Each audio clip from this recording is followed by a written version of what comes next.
తనం గురించి, సామాజిక వెనుకబాటుతనం గురించి, బీహార్ వెనుకబాటుతనం గురించి మాట్లాడి మేము వస్తే ఈ రకంగా చేస్తామని ఎంతసేపు ఢిల్లీలో బాంబులు పేలుస్తాడు, హైదరాబాద్ బీహార్లో పాట్నాలో బాంబులు పేలుస్తాడని ఎంతసేపు ఓట్లు చోరైనాయి. ఓటు ఎంత శాతం చోరైనాయి? కాబట్టి ఆ ఓటు చోరు అనేది చాలా చిన్న అంశం. అంటే తెలంగాణలో ఎప్పటికైనా కూడా తెలంగాణలో ఎప్పుడైనా మార్పు కోరుకునేటువంటి అవకాశం ఉంటుంది. పార్టీ పరంగా రిజర్వేషన్స్ ఏదో ఇచ్చేసి వెళ్దామని అనుకుంటున్నారట. అంటే ఇప్పుడు ఇది వేరు, జూబ్లీహిల్స్ ఎన్నికలు వేరు, రేపు స్థానిక సంస్థల ఎన్నికలు వేరు.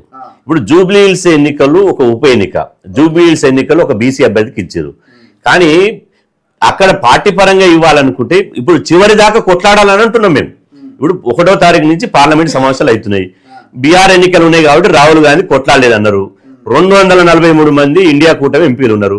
ఇండియా కూటమి ఎంపీలను తీసుకుని రాహుల్ గాంధీ గారు, రేవంత్ రెడ్డి గారు ఇలా ఈ ఒక పార్లమెంటును వేదికగా తీసుకుని కొట్లాడితే కేంద్ర ప్రభుత్వం దిగొచ్చే అవకాశం ఉంటుంది. ఒక నెల ఒక 15 రోజులు 25 రోజులు ఉన్నట్టుంది పార్లమెంట్ సమావేశాలు. ఆ 25 రోజులు కొట్లాడిన తర్వాత ప్రధానమంత్రి అపాయింట్మెంట్ ఇవ్వకపోతే ప్రధానమంత్రి ఇంటి ముందునే బైఠాయించి, అదేవిధంగా రాష్ట్రపతి అపాయింట్మెంట్ ఇవ్వకపోతే రాష్ట్రపతి భవన్ ముందునే బైఠాయించి ఈ సమస్య ఇంత అన్యాయంగా ఉంది, ఈ బీసీలకు రావాల్సిన రిజర్వేషన్లు తెలంగాణ ప్రభుత్వం చట్టం చేసిన చట్టాన్ని గౌరవిస్తలేదు కాబట్టి ఇలా కేంద్ర ప్రభుత్వాన్ని దోషిగా నిలబెట్టాలి, కేంద్ర ప్రభుత్వాన్ని మెడలు వంచి రిజర్వేషన్లకు ఆమోద ముద్రను వేయించాలి. ఈ పని చేసిన తర్వాత ఆలోచన చేయొచ్చు. అట్లా అది చేయకుండానే ఏదో జూబ్లీహిల్స్ ఎన్నికల సాగు గురించి బీసీలను గొంతుకు వస్తుంటే మేము ఊకోం. ఇప్పుడు ఇలా 14వ తారీఖు ఇంకా 16 రోజులు అయితే పార్లమెంట్ సమావేశాలు అవుతాయి. ఈ లోపు అఖిల పక్షాన్ని తీసుకొని రేవంత్ రెడ్డి గారు ఢిల్లీకి పోవాలి. అఖిల పక్షాన్ని తీసుకొని ఢిల్లీకి పోయి ప్రధానమంత్రిని కలవాలి.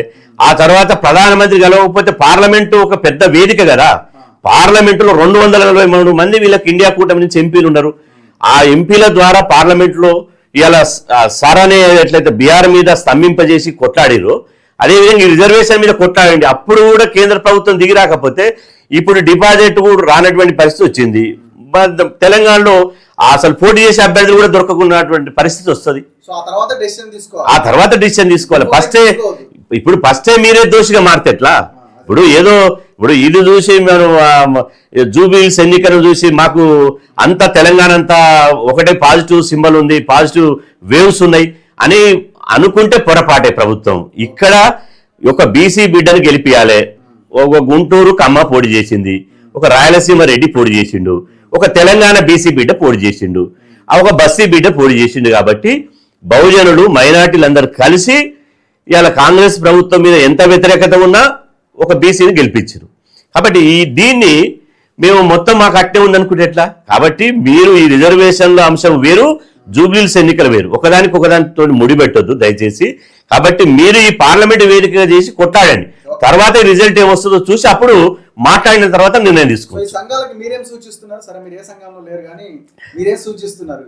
వీళ్ళు గెలుపు తర్వాత ఏ లైన్ తీసుకొని వీళ్ళు ముందుకెళ్ళాలి, ఎట్లా కొట్లాడాలి? బరాబర్ రాజకీయ పార్టీల మీద ఒత్తిడి తీసుకురావాలి. బరాబర్ కాంగ్రెస్ మీద విపరీతమైన బాధ్యత వాళ్ళ మీద ఉంటది. వాళ్ళని రేపటి నుంచి వాళ్ళని టార్గెట్ చేస్తే తప్ప వాళ్ళతో కలిసిపోతాం అంటే మా సినిమాకి చెప్తున్నా క్లియర్ గా, భుజం మీద చేసుకొని పోతే నువ్వు బదనాం అవుతావు. అందుకనే చెప్తున్నా చాలా అప్పుడు ఇది కాదు, జనం చాలా సూక్ష్మంగా అబ్జర్వ్ చేస్తున్నారు, ఎవరెవరు ఏమేమి చేస్తున్నారు అనేది అబ్జర్వ్ చేస్తున్నారు. సో చరిత్ర ఇప్పుడు రేపు పొద్దుగాల కొట్లాటను గుర్తు పెట్టుకుంటది. అందుకే డే 1 నుంచి ఫస్ట్ నుంచి చెప్తున్నా ఏంటంటే రాహుల్ గాంధీని రేవంత్ రెడ్డి ఇంటి కూడా కూర్చోాలని ఎన్నికలు ఎట్లా పెడతావా రేవంత్ రెడ్డి? నువ్వు పార్లమెంట్ లో లొల్లి చేయండి, నీ పార్టీ లొల్లి చేయండి, అదొక పెద్ద రైతుల లెక్క అజిటేషన్ చేయాలి కదా. నీకు 60% దేశం మొత్తంలో ఉన్నటువంటి జనాభా అని చెప్తున్నారు కదా, నీ పార్టీ వాళ్ళు కూడా చెప్తున్నారు కదా. నువ్వు పోయి అక్కడ నువ్వు లొల్లి చేయకుండా ఉట్టికొచ్చి వీళ్ళు పెట్టిన మీటింగ్ వచ్చి ఔరంగీ సాదిమి అబ్దుల్లా దివాన్ అన్నట్టు రేవంత్ రెడ్డి వచ్చి ఒక 2-3 గంటలు ఉపన్యాసం ఇచ్చిండు. మరి వీళ్ళు పెట్టిన ఢిల్లీ దీక్షకు జంతర్ మంతర్ దీక్ష దగ్గరికి తనకు సరే టైం లేదు, ప్రియాంక గాంధీ రాలేదు, సోనియా గాంధీ రాలేదు, ఖార్గే రాలేదు, వచ్చిందా? మరి బాధ్యులు ఉన్నటువంటి నలుగురు రావాలి కదా. వీళ్ళు రేవంత్ రెడ్డి, రాహుల్ గాంధీ దేశం మొత్తం తెలంగాణ మోడల్ అని చెప్పుకొని తిరుగుతున్నాడు కదా. సో తెలంగాణ మోడల్ ఏంటో ఇంప్లిమెంట్ చేసినప్పుడు కదా. సో దీని మీద నువ్వు ఫైట్ చేయాలంటే బరాబర్ నేను సంఘాలకు ఏం చెప్తున్నా అంటే, ఇక్కడ జనం ఆల్రెడీ కొంత చైతన్యవంతులు అయిపోయి ఉన్నారు.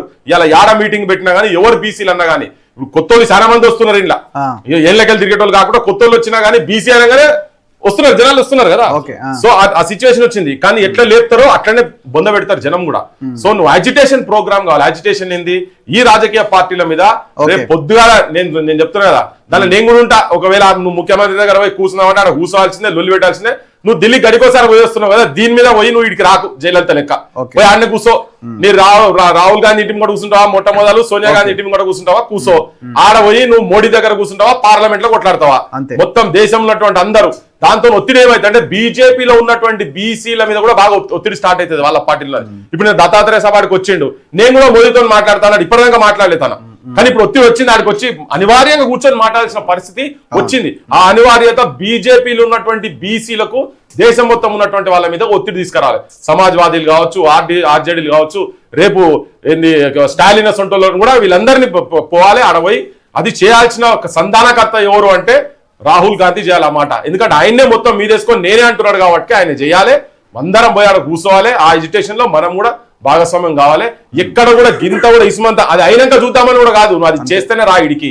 ఇంకా 2 నెలలు పోస్ట్పోన్ అవుతాయి, కానీ అది అయినాకనే రావాలి. బీసీలది రిజర్వేషన్ బిల్ అక్కడ పెట్టిన తర్వాతనే, పార్లమెంట్ లో పెట్టిన తర్వాతనే పెట్టాల్సింది సంఘాలే వీళ్ళే. అందుకే చెప్తున్నా, అందుకే ఇప్పుడు పక్కకే ఉన్నాం కదా, అందుకే చెప్తున్నా బరాబర్ చేయాల్సిందే. అది తప్పని మీరు ఏది చేసినా గానీ మీ ఇన్ని రోజుల పోరాటాలు, బీసీలు చేసిన పోరాటాలు ఆగమైతాయి.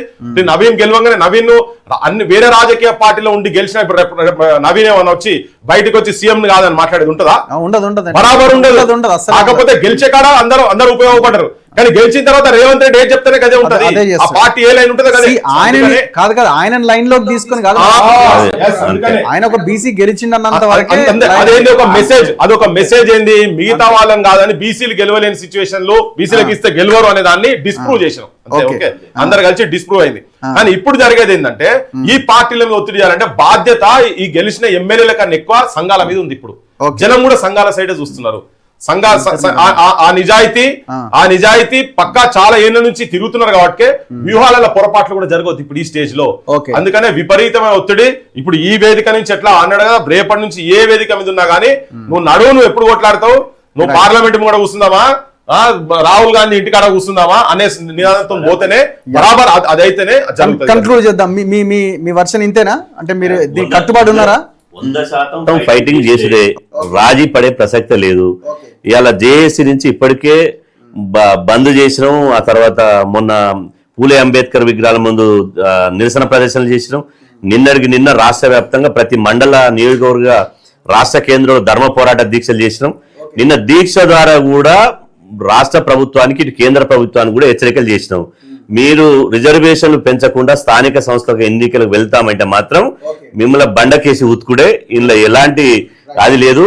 ఇవాళ మా ఫైటింగ్ అనేది ఇష్యూ బేస్డ్ ఉంటుంది. ఇవాళ బీసీకి ఇచ్చినాం కాబట్టి అక్కడ అది ఈ రిజర్వేషన్ల అంశం వేరు. కాబట్టి ఈ రిజర్వేషన్ల అంశం అనేది ఈ ఇష్యూ వేరు, ఆ ఇష్యూ వేరు. కాబట్టి ఈ రిజర్వేషన్ల అంశం అనేది పోరాటమే ఉంటుంది, అక్కడ అనేది రాజకీయ చైతన్యం ఉంటుంది. కాబట్టి ఖచ్చితంగా ఇటు రాష్ట్ర ప్రభుత్వం మీద ఒత్తిడి తీసుకొచ్చుడే. ఇప్పుడు బీహార్లో నితీష్ కుమార్ గారు 65% రిజర్వేషన్ పెంచుతారు. మొన్న ఆయన ఎన్నికల ప్రచారంలో ప్రతి దగ్గర చెప్పిండు. మోడీ ఆయన ఇద్దరు కలిసి చెప్పారు. కాబట్టి అందుకనే మళ్ళీ పట్టం కట్టారు. అటు వెళ్ళిపోయింది. అంటే చేయాల్సిన వాళ్ళు మోదీ గారు సెంట్రల్ ఉన్నాడు, నితీష్ కుమార్ గారు సెంట్రల్ ఉన్నారు, అది వేరు. మోదీ గారు బీజేపీది ఏంటంటే క్రమక్రమంగా రోజంతా పొత్తు పెట్టుకుంటారు, బలపడతారు. ఆ పొత్తు పెట్టుకుని రోజంతా తొక్కేస్తారు. అది మహారాష్ట్రలో జరిగింది, రకరకాల రాష్ట్రాలు జరిగింది. ఇప్పుడు చూడండి, బీహార్లో నితీష్ కుమార్ గారు తక్కువ వచ్చినా బీజేపీ ఎక్కువ వచ్చింది. ఇప్పుడు నెంబర్ గేమ్ ఆడతారు. ఆడి నితీష్ కుమార్ ని క్రమంగా తప్పించేసి వాస్తవంగా బీహార్ ఏంది, ఇద్దరు బీసీల మధ్యన పోటీ ఉంది. ఇటు నితీష్ కుమార్, ఇటు లాలూ ప్రసాద్ గారు. ఇప్పుడు ఇద్దరు బీసీల మధ్యన పోటీ పోయి ఇప్పుడు నితీష్ కుమార్ తర్వాత బీజేపీ మధ్యన పోటీ వచ్చే విధంగా చేస్తారు. కాబట్టి ఖచ్చితంగా ఇలా రిజర్వేషన్ల అంశమే ఈ దేశంలో ప్రధాన అంశం కాబట్టి చివరి వరకు కొట్లాడేది. పృథ్వీరాజ్ గారు అండ్ శ్రీనివాస్ గౌడ్ ఆఖరి ముచ్చట బండకేసి కొట్టాలంటారు కదా, మహిళనన్న పోవాలి, బట్టరన్న జింగాలి, ఈ రెండు జరగాలి. కాంగ్రెస్ వాళ్ళది రాజకీయ నాయకులు ఎవరెవరైతే ఈ దొంగేసాలు వేస్తున్నారో వాళ్ళ మహిళనన్న పోవాలి, లేదా పార్టీలన్న ఖతం కావాలి. ఈ రెండు ఎజెండా పెట్టుకునే పోవాలి, బరాబర్ చేయాల్సిన అవసరం. Thank you very much. Thank you Srinivas Goud గారు అండ్ థ్యాంక్ యూ పృథ్వీరాజ్ గారు. మనకి ఇంకొక ఇద్దరు గెస్టులు మిగిలి ఉన్నారు. తెలంగాణ శ్యామ్ వచ్చిండు. శ్యామ్కి ఎన్ని ఓట్లు పడాయో? కమ్ శ్యామ్. కింద పడ్డది, మీరు అక్కడ పెట్టేయండి అన్న, పర్లేదు.